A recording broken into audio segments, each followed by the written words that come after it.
what should I do? And I heard Yeshua say, tell them who I am.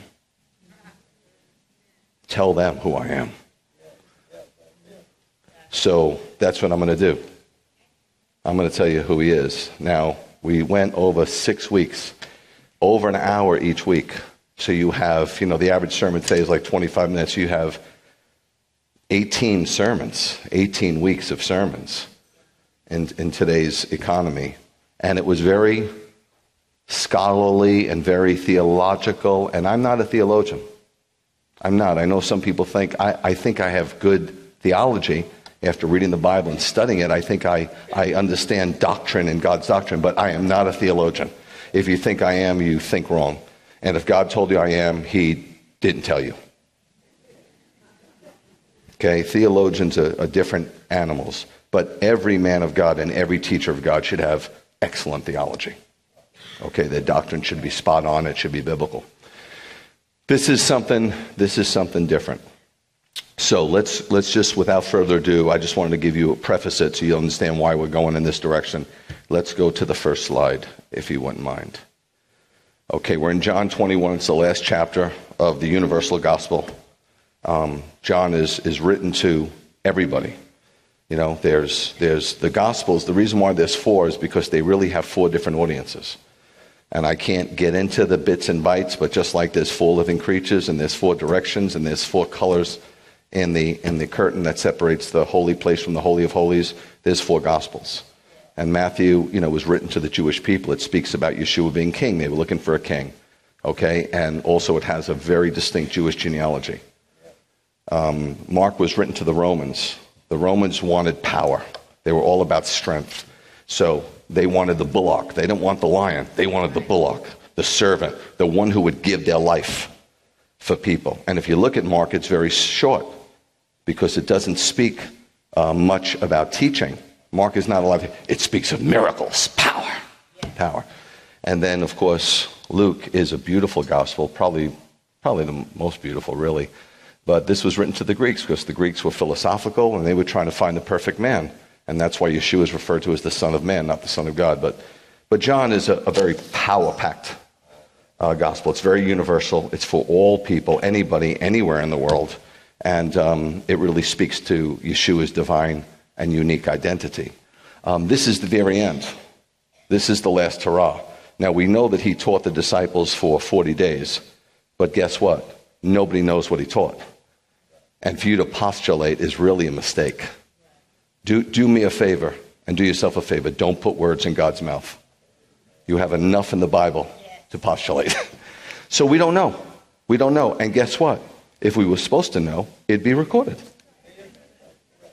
Don't sweat it. It was for the disciples, okay? Not for us. So here we go. Last Torah. It says, after this. Now, what is after this? And don't say John 20. It says, Yeshua appeared again to the Talmudim, those are the disciples, at Lake Tiberias, and here's how it happened. So, what just happened? What happened that now, because the scene switches. I'll give you a hint, okay? Because I know how bad you want those t-shirts. The hint is, they were just in Jerusalem. Okay, I'm giving it away. Now, they're at Lake Tiberias. Stephen? Put away that phone. How dare you cheat in my class? Gary!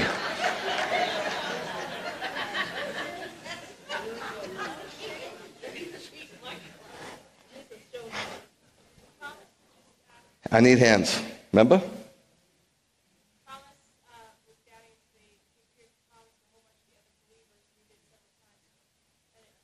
He did, but why is it switching from Jerusalem to the Sea of Galilee? Not because of Thomas. I'm not trying to be difficult. I want you to think. This is before that. This is after this. Peter hasn't fished yet.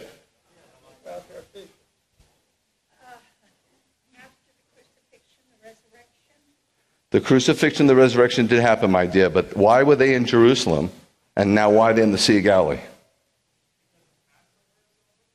Passover is over. And what else happens in Passover? Because Passover, they don't have to be in Jerusalem. What do they have to be in Jerusalem for? The Feast of Unleavened Bread. And how long is the Feast of Unleavened Bread?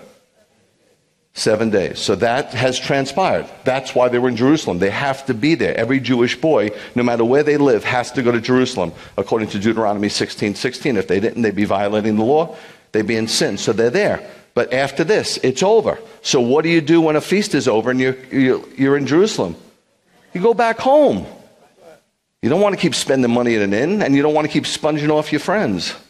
You got to go home. So they're going home. They're traveling north to the Galilee. I will give you a t-shirt. The judges say, fine. You want my jacket? Lily's cold?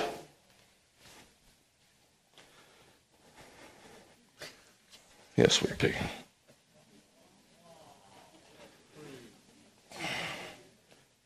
And if you're ever cold and a man doesn't give you his jacket, what do you say? Bye-bye.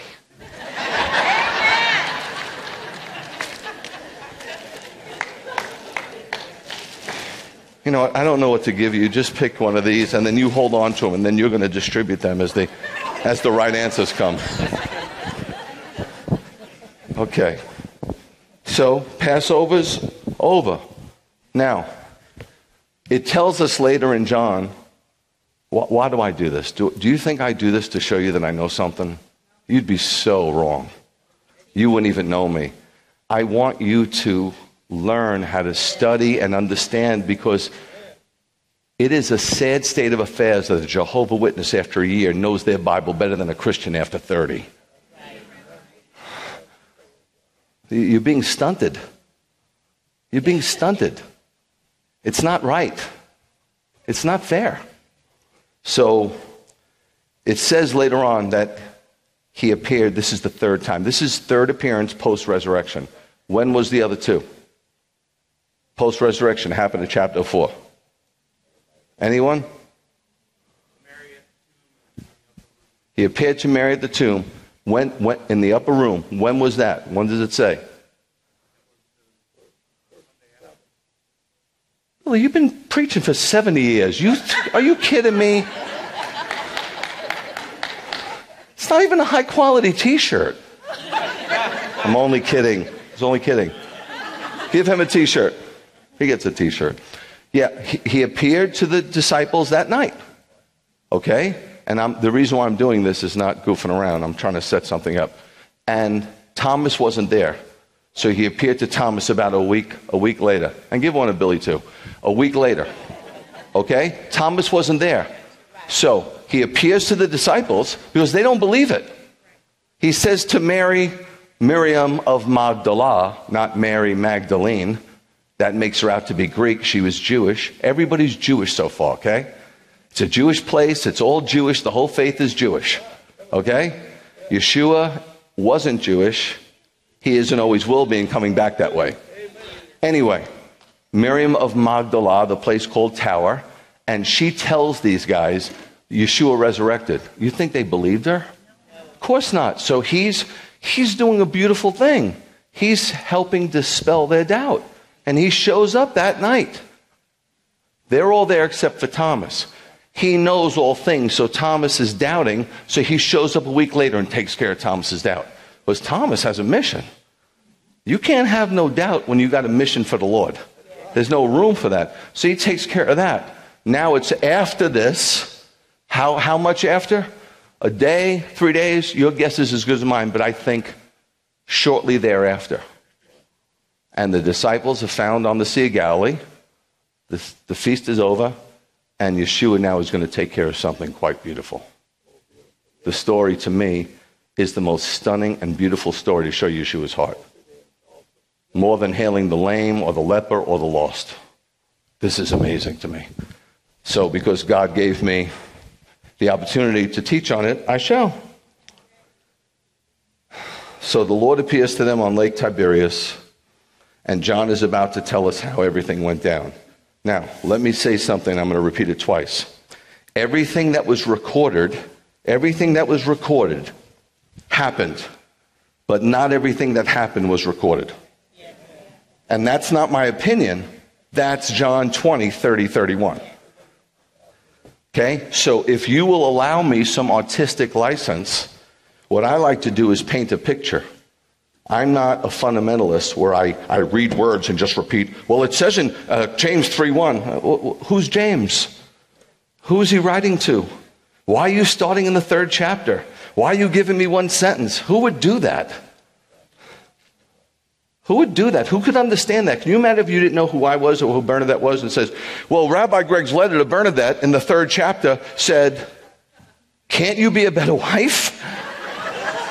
Now that's taken out of context, isn't it?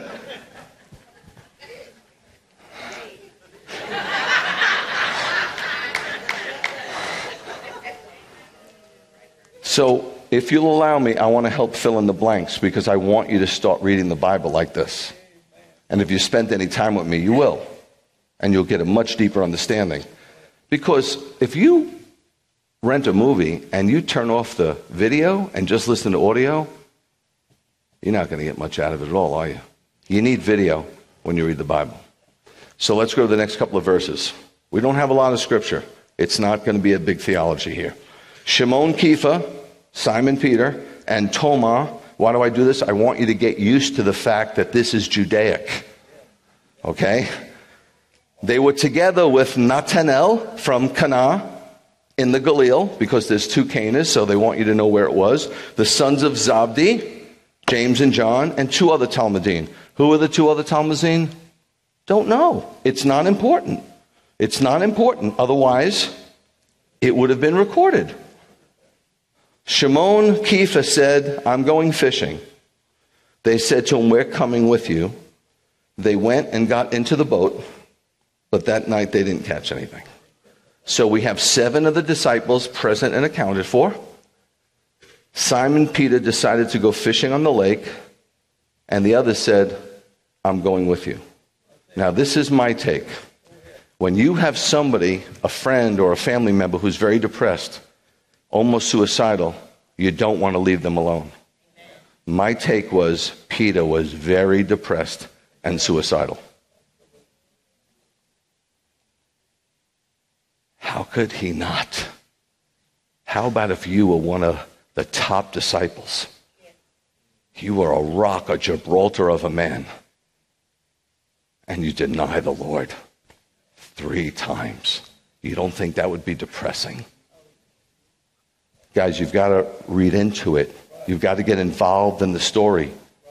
It can't just be words on a page.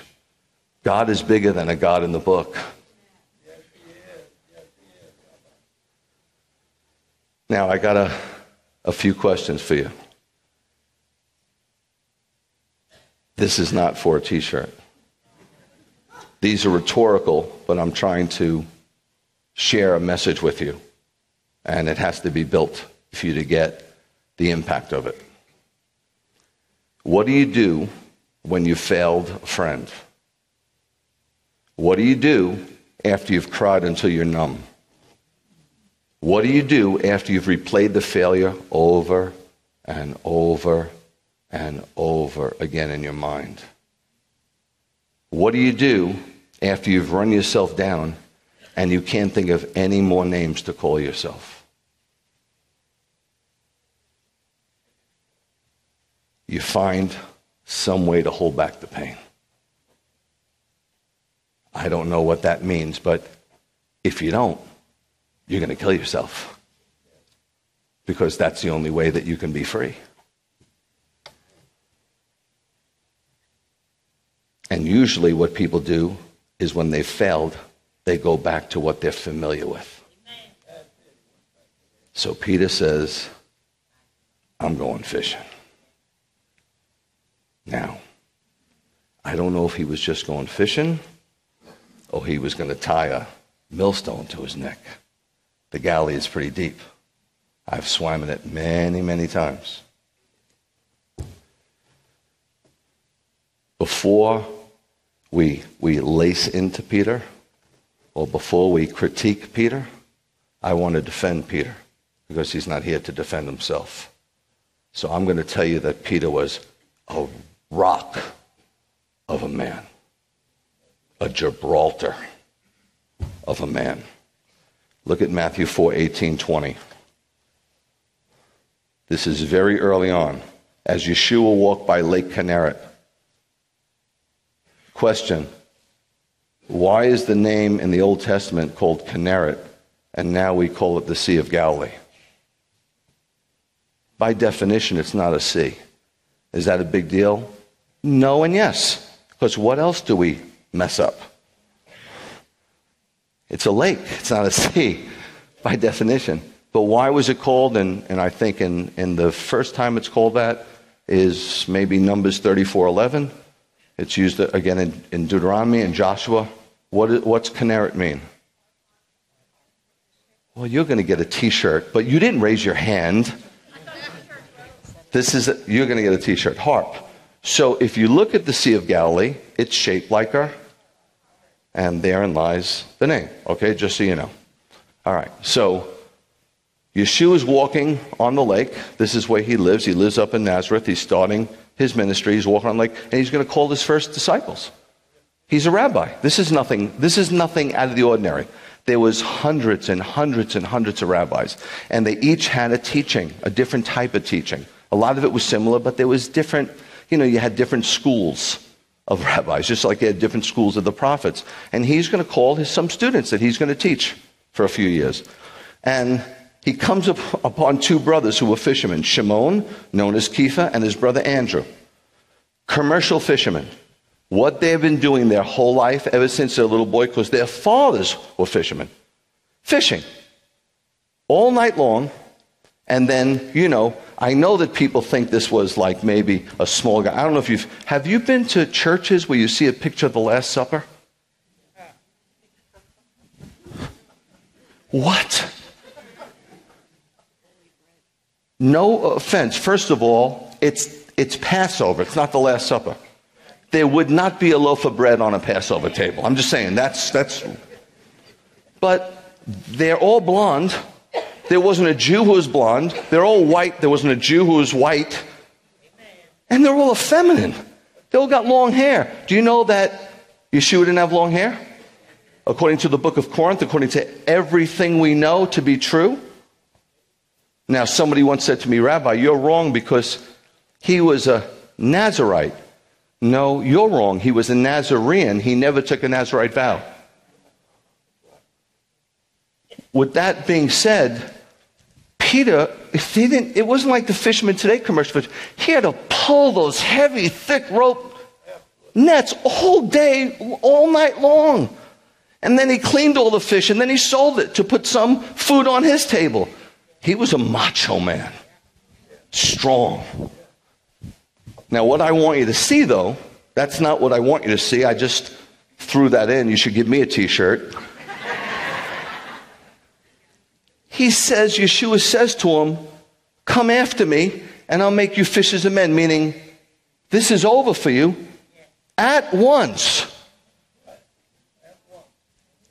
When's the last time you did an at once with the Lord? And I'm not talking about when he says, give that guy $20. That's not a big deal. I'm talking about leaving your livelihood. I'm talking about leaving everything you know near and dear. I'm talking about leaving your pocketbook behind and following the Lord. So many people have that chance and they blow it.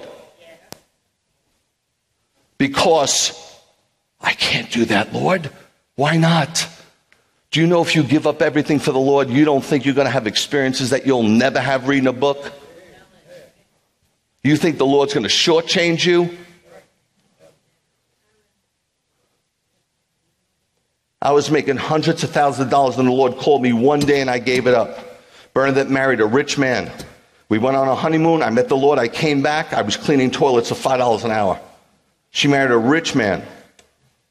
That will test why she was there. My mother said, you need a psychiatrist. You've lost your mind. Son, you have a company. You're successful. How do you just give that up in a day? I didn't think about it. Why did you come to Macon and leave everything you know near and dear with a wife, a homeschool, and 3 little babies for $24,000 a year? What were you thinking? I wasn't. If I was thinking, I would have talked myself out of it. I'm impulsive like Peter. I'm impulsive. And he was enthusiastic.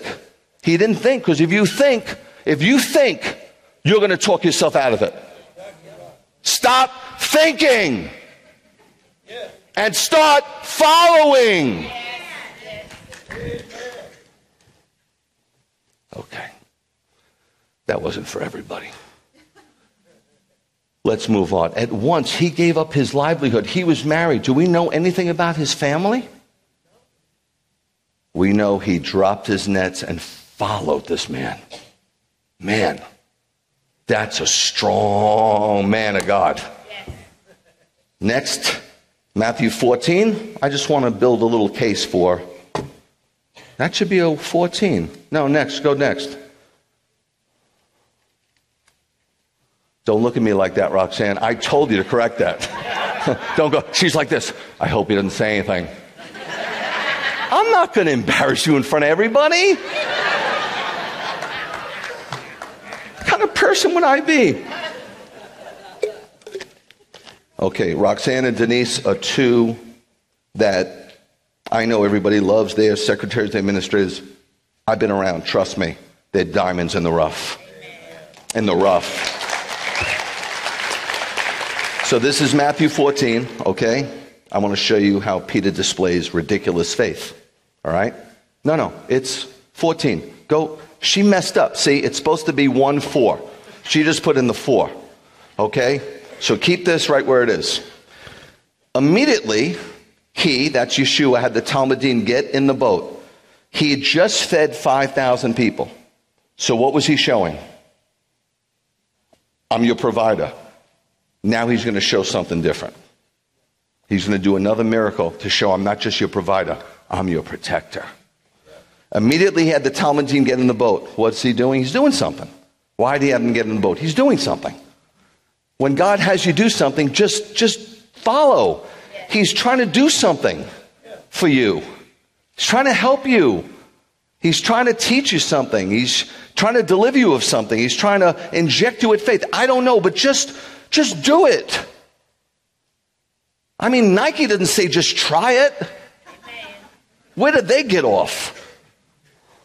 Immediately he had the Talmudim get in the boat and go on ahead of him to the other side while he sent the crowds away. The crowds, the people he just fed.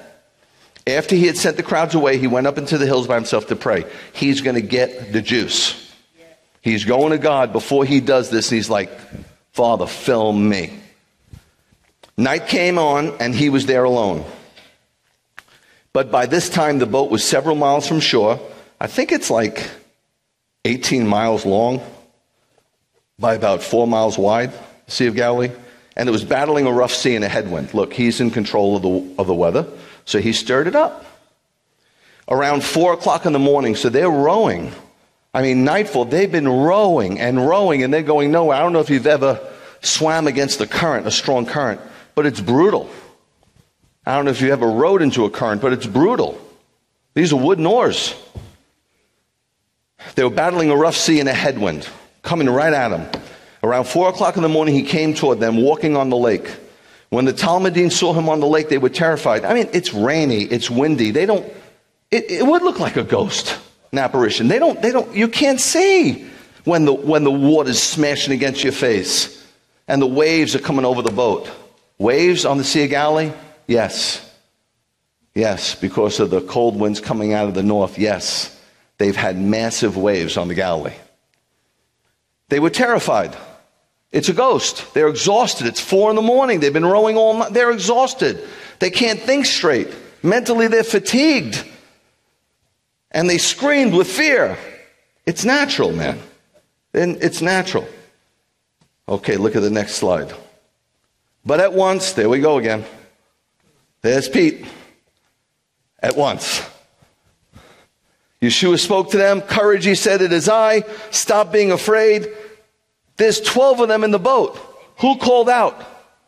Now, some people will say that I've seen and I've heard theologians say, well, he said, if. That shows doubt. No, it shows just the opposite. I don't know who you are, but if it's you, call me. That is not doubt. Are you crazy? If it's you, if it's really you, I can't see, I don't know who it is. If it's a ghost, you can't call me. If it's you, I know your voice. Sheep know the voice of the shepherd. He knew Yeshua's voice. A voice is the most distinctive thing about a person. If it's you, if it's really you, tell me to come to you on the water. He says one word. Yes, Peter, it's really me, because remember, we just fed the 5,000. Peter, remember when I first, come. One word.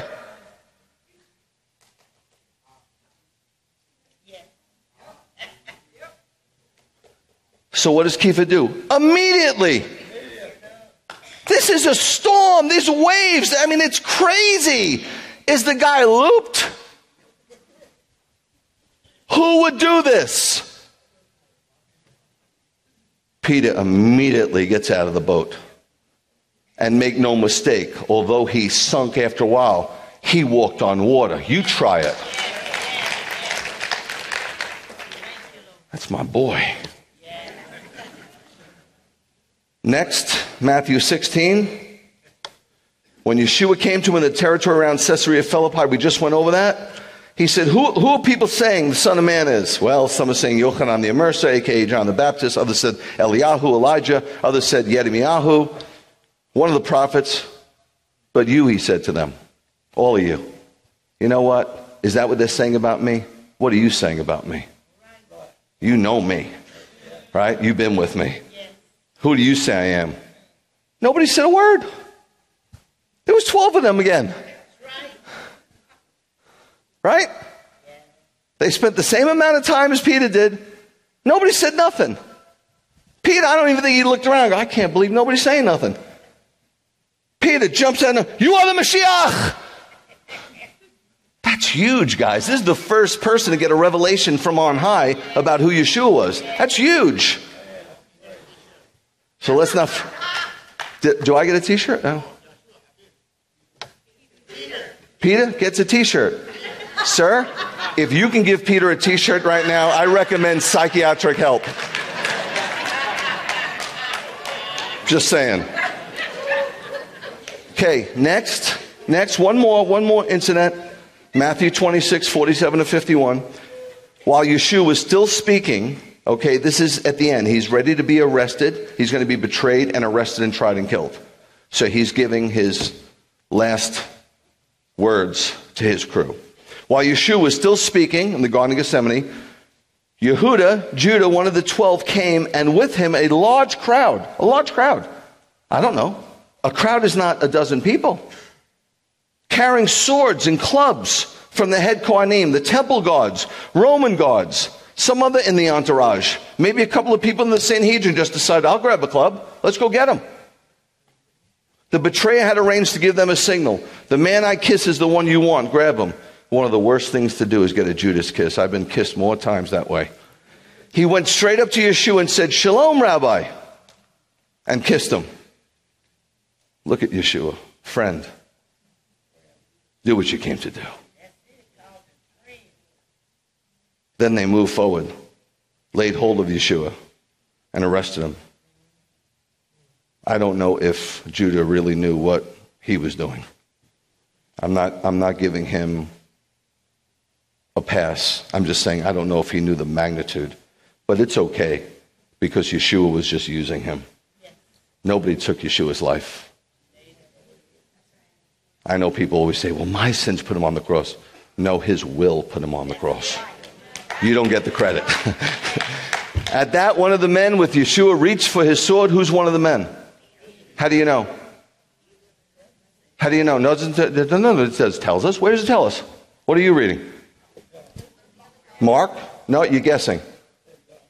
Where is it? John? Where? You already got a t-shirt. You're double dipping.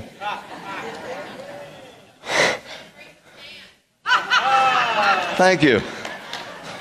I want you to go over to that man who's been preaching for 70 years and tell him, you didn't raise your hand.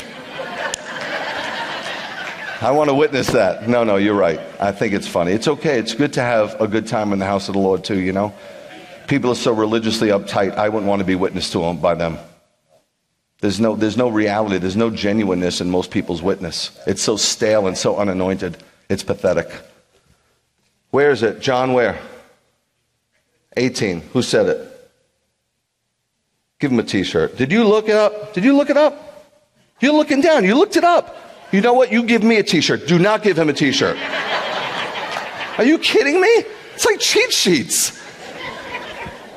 Yes, you got to cross-reference. It says in John 18:10 that he drew the sword. Okay, let's move on.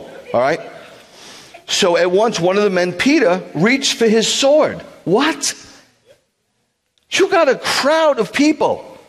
Drew it out and struck at the servant of the Kohen Hagadol, the high priest, cutting off his ear. Now, I don't know if you realize this. Maybe you don't, so let me enlighten you. Peter was a fisherman, not a swordsman. He missed. People think you know what I mean? Like he was Antonio Banderas, you know? I'll just take your ear. No, he wanted to take his head. He missed. Peter's aim was as bad as his judgment. You know the saying, you don't bring a knife to a gunfight? Let me tell you my saying, you don't bring carnal weapons to a spiritual war. Everybody's like, amen, I'm going to use that one. No, you don't. It's ridiculous. You're fighting a spiritual war. Carnal weapons don't work. Doesn't work. So yeah, he was out of his mind. But he unleashed his sword as if to say, take your filthy, fleshly hands off my Lord. Good for him. Good for him. His judgment might have been off, but his heart was in the right place. Yes, guys, I'm trying to present to you that Peter was a rock of a man. Very few like him. A rock. He doesn't pray about things. Follow me. Let me pray about it. Oh, come on. You know what you're doing? You know he called you. You know what the Lord said. You're praying, and you're going to ask enough secular people till they tell you, no, I wouldn't do it. When people tell me, Rabbi, I'm going to pray about it, to me that's like, well, I want him to think I'm spiritual. When God tells you to do something, there's nothing to pray about. Are you sure? Seriously? But this rock of a man can't get past his dreaded betrayal. Now, let me tell you something that I've experienced in 25 years of ministry. Something my mother told me when I was a 5-year-old. And I wish you guys would get this message more than anything else. She said, son, you could do 100 nice things for a person and do one thing that they don't like, and that's all they'll remember. There are people here that I've cried at their feet over their marriage, cried when they weren't crying, gave up food and begged God to heal them, paid their mortgages, paid their kids' books in school, couldn't do enough. Not only are they gone, but they say the most detestable things about me and my family that aren't even remotely true with no fact at all. How does that happen in the body of Messiah? I've never had that happen in the world. I've had a few fist fights with guys in a bar, and then we had a beer later and we played softball. Has anybody experienced this? I experience it all the time, though. All the time. So I want you to understand me. I adore people. In fact, if I'm not around people, I lose it. Ask Bern, if my mother was here, she'd tell you, I don't like to go to the bathroom by myself. I'd like somebody there and just talk to them. I love people, but after you've been bit and bit by the people closest to you, does anybody know what I'm talking about? You hide, but listen to what happens to me. I hide, but I'm miserable. Totally unhappy. Horrifically unhappy, because I'm preventing myself from doing what I love, and that's being around people. But then if one more person says to me, I'd give you my heart, and then they talk bad about my family, I can't, you just have so much you can bite. We used to live by New Smyrna Beach. It's the shark biting capital of the world. I had friends surf. Okay, I have terrible balance, but they surf. They got bit. But they go back because they love surfing and they're willing to risk it. But when they get bit a second and third time, they hang up their board. What happens when you get bit dozens and dozens and dozens and dozens? By the people that are closest to you. I don't mind a stranger giving me the finger. I'm like, okay, cool. I'm number one. You're number one too.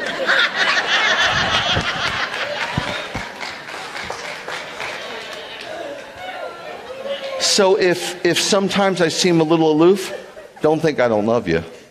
Just understand, there's very little left of me to bite. So Peter just can't get past the betrayal. Here's the betrayal. Let's see why. Luke 22. I didn't think this was going to take so long. I hope you're not upset. Luke 22, it says, having seized him, so they grabbed Yeshua, they led him away and brought him into the house of the Kohen, the high priest. They're going to try him. They're going to give him this ridiculous trial. Okay? You can't try anybody according to the Torah unless you have 2 or 3 witnesses. So they're already against their own Torah. Kepha followed at a distance. Okay, he's following. He's following. Make no mistake. Kepha was following. He couldn't follow right on top. I mean, they've got all the guards.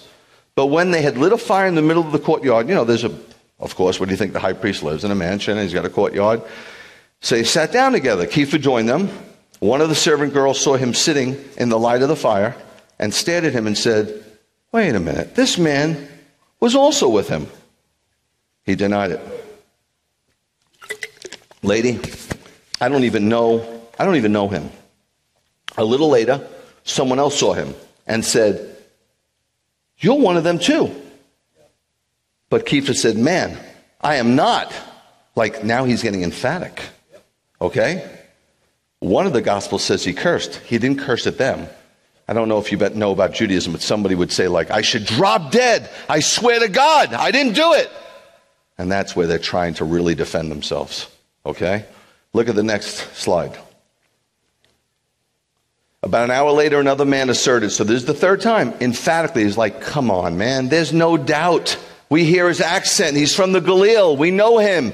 He was just in Jerusalem for a week at the Feast of Unleavened Bread. We know him. Kepha said, man, I don't know what you're to stop. I don't know him. And instantly, while he was still speaking, a rooster crowed. The Lord turned and looked straight at Kepha. They locked eyes, man. This is the guy that he left everything for. He walked on water towards. He made the great profession of faith. He cut off the high priest servant's ear for. And now all of a sudden, 3 times, and Yeshua goes, oh, right in his eyes. And he is done. Crushed. And he goes outside. When it says he went outside and cried bitterly, that means he cried inconsolably. That means nobody could make his tears stop. Nobody. It's over for him. It's done. It's over. Okay? And I need you to put yourself in his shoes and try to imagine what this poor man is feeling. So now let's go back to the story. We're done with I just want you to know who Peter was, just in case you didn't. I'm sure you did, so forgive me for being redundant. John 21:3. I'm going fishing. Now, he's going fishing for a lot of different reasons, but one, he wants to get his mind off things. I know we do things just to get our mind, to clear our mind. All he knows, he's a fisherman.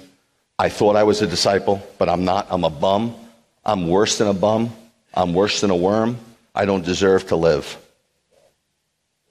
But I'll go on the water, something I know, familiarity, and I'll just... So he goes fishing, but Peter finds out something that we've all found out. You can't shut off your mind, can you? Nope. You could do it with drugs, but then once you sober up. As he's fishing, this is my take. This is everything that was recorded happened, but not everything that happened was recorded. My take is he's fishing and he's reminiscing. He's thinking in his mind. And he gets a little smile because he's thinking, I remember when we first met. I remember when he first called me. I was one of the first. And I dropped everything to follow him. Man, I remember how I walked on this water. It was the best day when I made that profession of faith. I was so proud of myself when he looked at me and he said, flesh and blood didn't reveal this to you, Peter, but my Father in heaven. I felt so special. And man, I did not want them to take him in the Garden of Gethsemane. I would have fought all of them.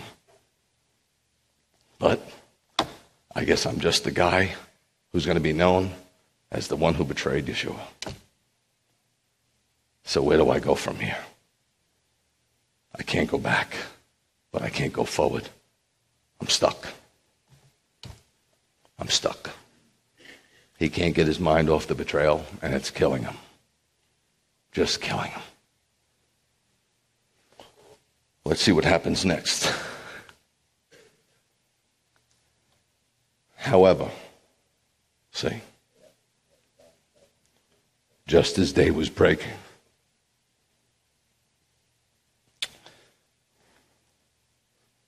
guys, I don't think that when Yeshua came in that first night after his resurrection, all the disciples were there. I don't think he spoke to Peter much.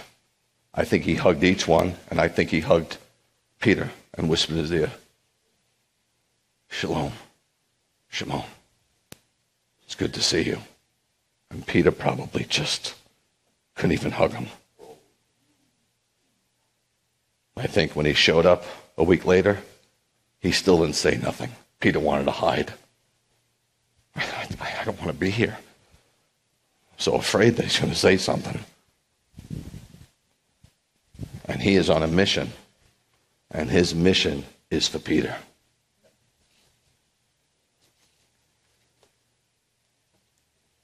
Yeshua stood on the shore. They're out fishing.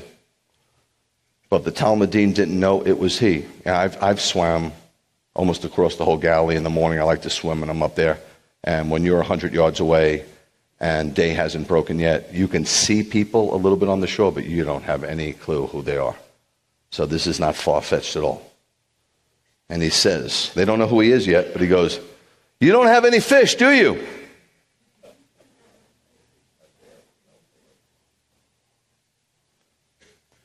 Look, he's bringing him right back to the beginning.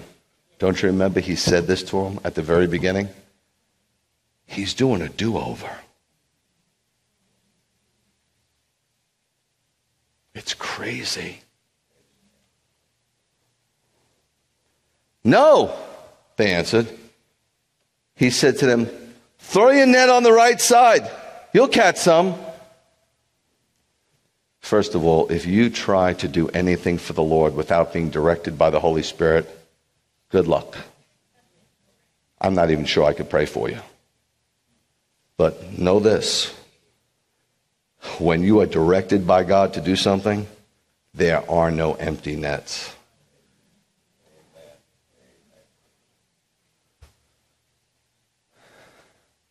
So they threw in and they hauled in this huge amount of fish.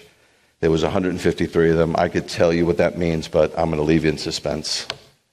I'd rather you dream things up like all the other nutty people do. There was 153 languages that time. What? Who knew that? It's more of a miracle than what it actually means. But that's not important, okay? They didn't recognize him. It's not light yet, okay? It's still kind of dark, and they're fairly far from shore. We'll find out exactly how far they were, okay? Look at the next screen. The Talmud Yeshua loved said to him, who was that? What gospel is this? You don't say. It's the Lord. He's like, they're getting close, and he knows. He's like, oh my, it's Yeshua. Like, what's he doing here? He just showed up.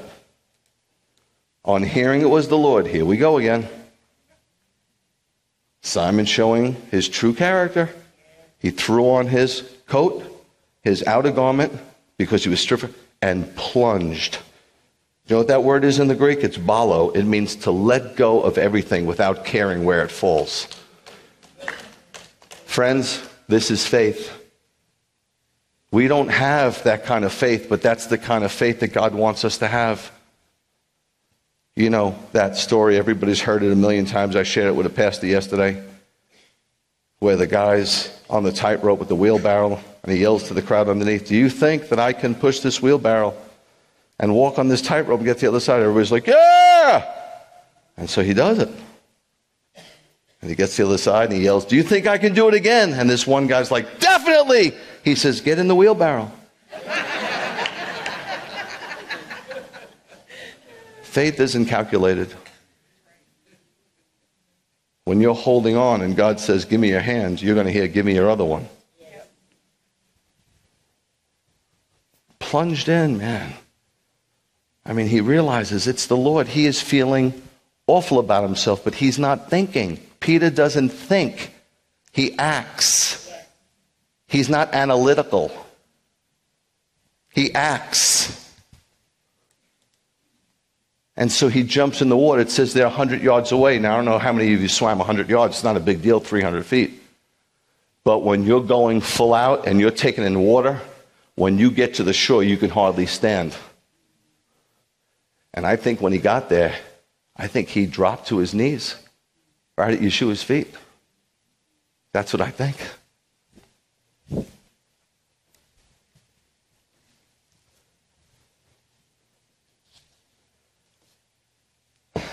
(21:9 and 15). When they stepped ashore now the boat has arrived after them. They get to shore. The other disciples, they saw a fire burning with coals and fish on it, some bread. Yeshua had breakfast already prepared. I'll tell you why I think he had breakfast prepared. Not because he was a great host. I think he wants to get Simon alone. You know, you give people food. If I throw you some food, I can pull your kids away from you because you'd be like, where are the kids? Who cares? It's free food. I don't even know what I'm eating.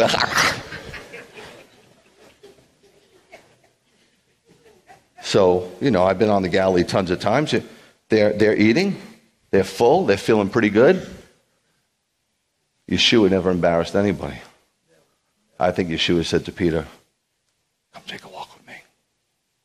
I think he threw his arm around them, and they started walking along the Galilee. That's what I think.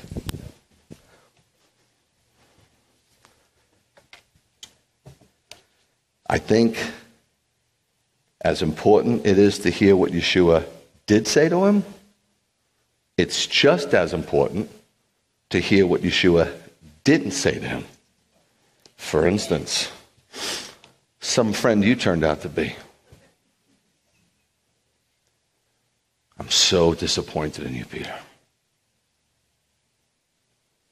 So what was the deal with you when you said, even if I have to die with you, I will never disown you? Or, man, you call yourself a disciple? So what does he say? Do you love me? What? Yeshua is not there to inflict pain. Yeshua is there to relieve the pain. When Yeshua said, "Do you love me?" And don't get technical, don't get caught up in the agapeo and the phileo, or you're going to lose the message-o. Yeshua is saying, I still believe in you, Pete. Yeshua is saying, you're still the right man for the job. Yeshua is saying, remember when we first met, you didn't choose me, I chose you, and I'm still choosing you. Yeshua is saying, let's get on with it. We've got work to do. We can't sit around here like so many of us do on a couch with a shrink. I got news for you guys. Okay, just hear me out. Freud is the father of modern day psychology. Freud was an absolute mental case. Out of his mind mental case. Now hear me. When you go to your therapist, you are telling your therapist your side of it. They know nothing. They don't have a crystal ball. So they're giving you their opinion based on the information you're giving. You're only giving your perspective. No offense to the doctors here, but you don't know nothing. You say, where's the pain? You tell me, doc. You got to tell them things. You got to tell them where the pain is. Then they got to do testing. I'm not saying there's not a place for therapy. I'm saying don't overdo it. Okay? Get with Yeshua. He won't have you on the couch long. Amen. I mean, guys, what do you see today? Come on. I have stats for you. I can give you stats. We have more therapy. We have more information. We have more resources, and people are more crazy than they've ever been. We have everybody yelling out, love, love, love, love, love, and there's more hate than I've ever seen in the world. I'm 60 years old. I've been all over the world. All over. And then he says, check this out. He says, and if the answer is yes, if the answer is that you love me, feed my lambs. That's why when he was getting so upset with the Gentiles because they knew nothing, Paul had to say, Pete, did I hear the story right? When you were restored and Yeshua said, if you love me, feed my lambs, what are you getting so upset about? I used to get upset with you guys years and years ago until one lady came to me and said, look, we don't know much. That's why we're here. And I was like, ooh, okay, I'm sorry. Because I was thinking, how did you not read this or study it or learn it? But that's not nice. That's not a good teacher. A good teacher cares about their students and wants them to get as much as they can out of the teaching. So I apologize for that. I tried to do a turnabout. He says, feed my lambs. So the underlying lesson of this story for us, is that love for Messiah is the only acceptable motive for serving him. And we show that love, we demonstrate that by loving God's people and feeding them his word. That is the only way. So when I find myself in a cave because I'm tired of getting kicked and beaten up, when I've sacrificed my life, my health, and my family, I put them on the freaking altar. Because after a day with everybody's problems, I don't even have time for my own kids. And when they are talking to me, I'm not even hearing them. And then I get kicked on top of it. So I find myself in the cave, and then I'm sitting in this musty, dark cave, and I'm even more miserable. And then the Lord says, you know, you got to go back out there. And I'm like, do I really? He says, no, but you're going to hate staying in that cave. And I go back out, and for a season, people are nice, and then they go on the critique show. You have no idea what it means to do this job, Sweet Pea. You're clueless.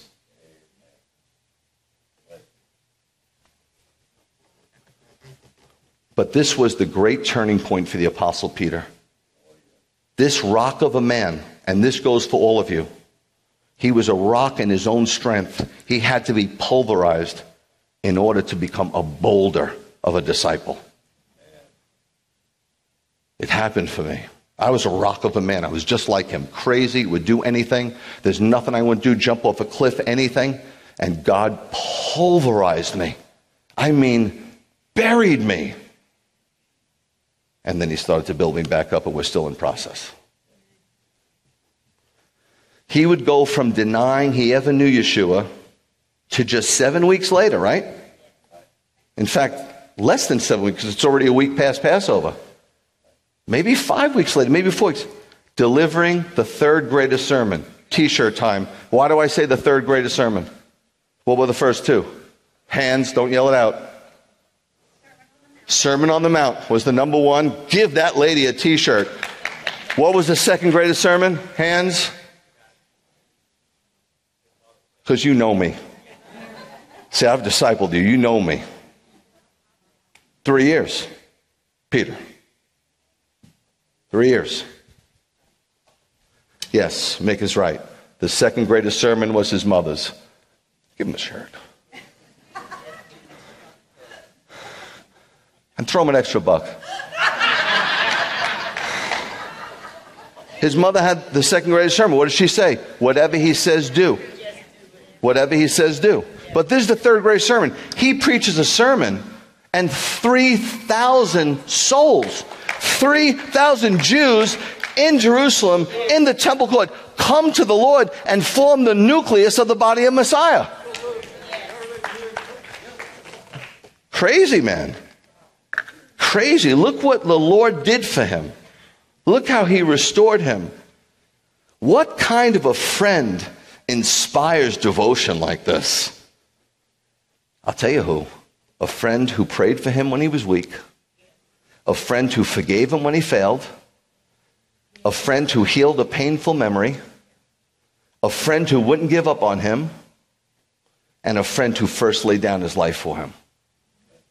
This is why it's so hard for Rabbi to find friends. Romans 5, 7, 8. I got 4 pieces of scripture for you, 2 slides, we're out of here. It says, now it is a rare event when someone gives up his life even for the sake of somebody righteous. Although possibly for a truly good person, I'll explain, one might have the courage to die. But God demonstrates his own love for us in that the Messiah died on our behalf while we were still sinners. Okay, guys, this kind of love is unheard of. It is unique and unparalleled by anything in the human experience. Know this. The average man's life is precious to him, sometimes a little too precious. Precious. And he would not think of throwing it away for an unworthy person. For example, most men would not die for a murderer, an adulterer, or a mobster. In fact, he would be reluctant, it says, to die for a righteous man, meaning one who is honest and dependable, but not especially warm. We've met a lot of those, right?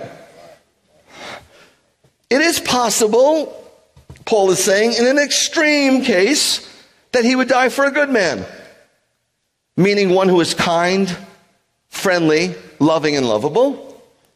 But the love of God is completely supernatural, and my term, otherworldly. It's out of this world. Because God demonstrated his own love. You might say, Rabbi, I heard this a million times. When are you going to believe it?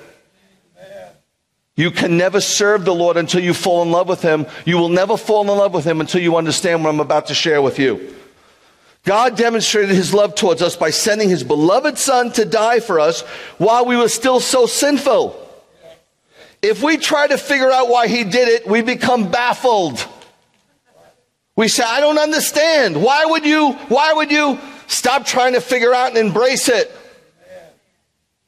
There was no good in us to call forth such unfathomable love. No good. Romans 5, 9, 10, and we're out ski. Therefore, since we have now come to be considered righteous by means of his bloody sacrificial death, how much more will we be delivered through him from the anger of God's judgment? For if we were reconciled with God through his son's death when we were enemies, how much more will we be delivered by his life now that we are? Okay. Right now, something new exists. We are no longer dirty, rotten sinners. At the huge, ginormous, priceless cost of Yeshua's bloody sacrifice, we are now counted righteous by God. We are reconciled to God when we were yet hostile towards him and quite content to have nothing to do with him. I wanted nothing to do with him after I left the Orthodox synagogue. I had nothing against him. I just had nothing to do with him. But God did not have the same attitude towards us that we did towards him. Hallelujah. He intervened in a display of pure, unadulterated grace. If God would do this for his enemies, what would he do for his children? And I don't mean buy you a new car. I mean, how would he not protect us? And if he's letting us go through something, it's for our benefit. Will he ever let us go? No. For if Yeshua's death had such power to save us, how much more will his life have power to keep us?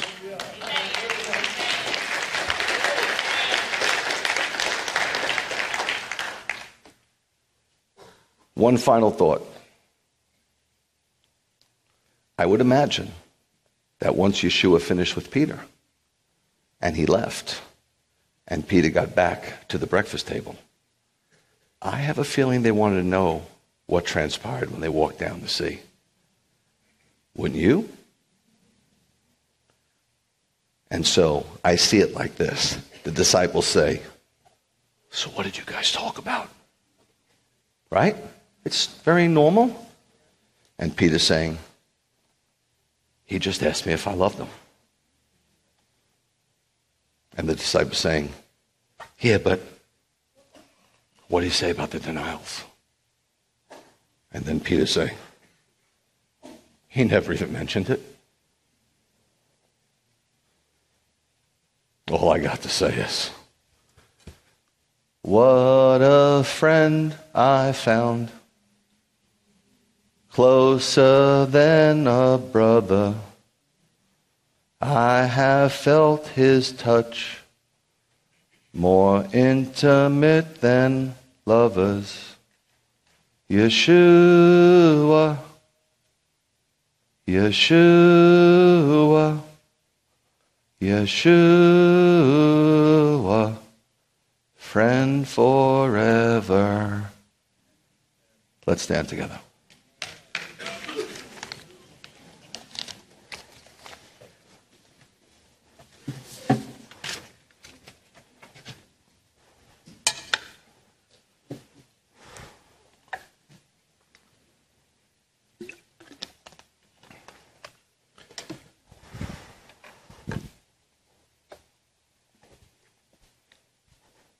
If I don't hang around today, it's not because I don't love you. I'm in a ridiculous amount of pain. So I'm just going to lay down. So I hope you understand. Now may the Lord bless you and keep you. May the Lord make his face to shine upon you and be gracious unto you. And may the Lord lift up his countenance upon you and give you his peace in the name of the Prince of all peace, Yeshua. Yivarecha Adonai vayishmerecha. Yo Adonai pano velecha vehunecha. Yisa Adonai pano velecha ve'asem lecha shalom. Shabbat shalom, guys.